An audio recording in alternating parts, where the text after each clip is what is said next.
আমাদের নোয়াখালীর অনেক প্রবাসী ভাইরা বর্তমানে মিডল ইস্টে অবস্থান করতেছে। আর এখন এই মুহূর্তে মিডল ইস্টের অবস্থা মোটামুটি খারাপ বললেই চলে, কারণ ইরানের হামলা, যুক্তরাষ্ট্রের যেসব ঘাঁটিগুলো আছে সেগুলো লক্ষ্য করে ইরান হামলা করতেছে এবং কি অনেক প্রবাসী দেখলাম যে মারাও যাইতেছে। আর সেই মারার যাওয়ার তথ্যগুলো শুনে আমাদের বাংলাদেশ দূতাবাস এবং কি বাংলাদেশ সরকার উদ্যোগ নিয়েছে হটলাইন নাম্বার চালু করার, এবং কি জরুরি ভিত্তিতে যে কোনো প্রবাসী যে দেশেই থাকুক না কেন সে দেশের দূতাবাসে যোগাযোগ করার হটলাইন নাম্বার উপরে দেওয়া হলো। এবং কি হটলাইন নাম্বার আপনারা যোগাযোগ করতে পারেন অথবা ইমেল করতে পারেন।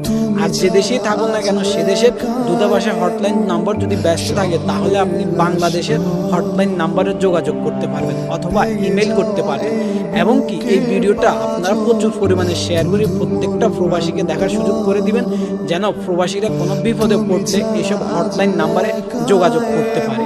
আর সকল প্রবাসীদের জন্য অনেক অনেক দোয়া রইল, তারা যেন বিপদ আপদে থেকে হেফাজতে থাকে।